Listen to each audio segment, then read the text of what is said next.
So I use a lot of flash for my photography work, and this is the first time that somebody's actually sent me one to test over the years of me shooting photography and having a YouTube channel. So I'm really excited to introduce the Spark by Viltrox. And it is a CyberPunk styled flash. It just looks really, really cool, and it works really, really well. We're gonna dive into the pros and the cons, the things that I love and the things that I don't really care that much about with this flash, to see if it's something that you may or may not want. So let's start with the pros. First off, the design of it is amazing. I haven't seen anything like this, and it's kind of hard to come across things like that now because so many things have been made.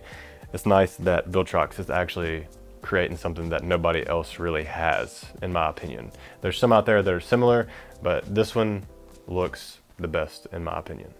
One of the biggest pros for me, for X100 users, is that if you have a WCL, which I use 90% of the time, or a TCL, teleconverter lens, for your X100, whenever you're using the flash on top of your X100, this gets in the way.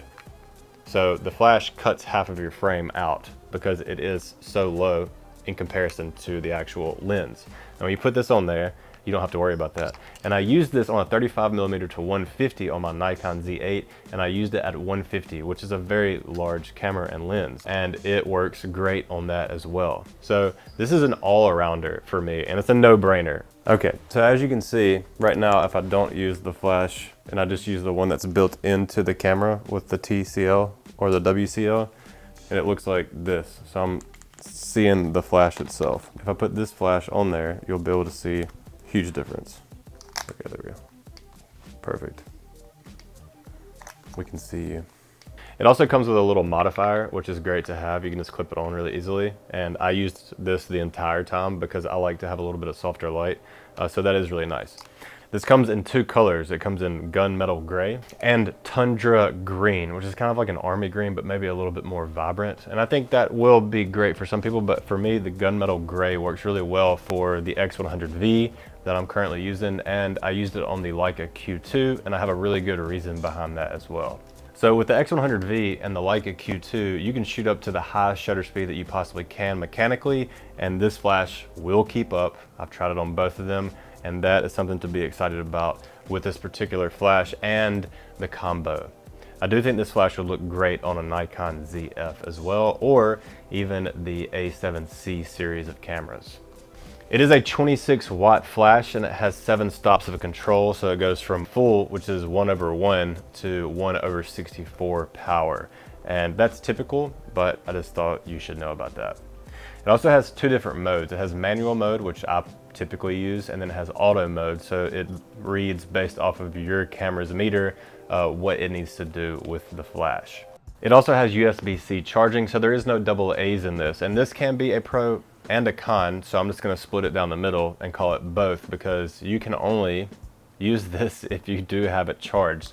However, you can also use a power bank to shoot with it while you're shooting, which is really nice. But you can get 650 full shots out of this particular flash at 1/1. So full power, 650 shots, that's a lot. Nobody's really gonna be shooting 1/1 for most of their shots. I'm usually shooting around 1/8 or 1/16 whenever I'm shooting, and I've shot a whole entire wedding reception with this and never had a problem with it, and even went to the after party of this and never had a problem, never died on me once. From 0 to 100% battery, the charge takes up to around 70 minutes. So just a little bit over an hour to get a full charge after it's completely dead. I've tried this on the Canon 5D Mark III, the Fujifilm X100V, the Leica Q2, the Sony a7 IV, and the Nikon Z8 and Z6 III. And it has worked for all of them, which is nice to know that it is compatible with other cameras.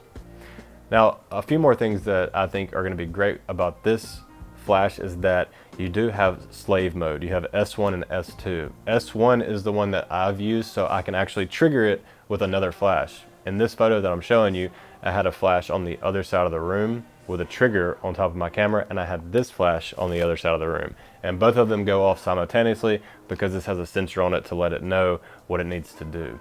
And that is great So I think it would be really nice if you had multiple of these, so you could just set them up around the room and use this as the main flash and have the other ones as your slave flash. That, to me, is a really great feature to have with such a small compact flash. You can just throw 3 of them in your bag. And here's the kicker. This is only $55. It was hard for me to believe whenever they sent me what the actual rate was gonna be, because I thought it was gonna be around $90. And before I knew it, I kind of had my cons already laid out. But after hearing that, it's probably the largest pro of all of them, because this definitely hits above its weight based off of the cost. So let me jump into the cons now. Like I said before, one of the cons is going to be the USB-C, and that's really not that big of a deal. You don't have interchangeable batteries, and that's okay. But to some, it may be a con. It is all plastic, and this goes back to how much it cost. Because once I figured out that it was a lot less, almost half of what I thought it was gonna be, it boils down to they had to cut a lot of corners in order to make this work for such a little price. It looks really cool, but unfortunately it is built of plastic. I wish they would have put just a little bit of metal in here somewhere. Like, the actual dials are plastic and they just feel kind of cheap. Not my favorite, but like I said, you had to keep costs down somehow. All right, so what do we have here? A very capable flash under $60 with a great cyberpunk design. Something that's really unique in today's age, is it's hard to find, and also it's pretty inexpensive for what it is. If you're somebody that's looking to amp up your X100V or your Leica Q shots with an onboard flash, I think this is gonna be great for you. Or if you're somebody that wants to dabble in off-camera flashes, I would pick up a couple of these, to be completely honest with you, because you can get them right around $100 for 2 of them. That's the direction I would personally go. It is nice that it has all these functionalities that you can go from manual to TTL, and you can also use 2 different slave options. I have a 5% code down below that only lasts for like a couple of weeks. So if you do want a 5% off code, it's linked down below. And if you don't follow me on Instagram already, check me out over there, because you can keep up with all of my latest work. Thank you guys so much for watching. Until next time, peace.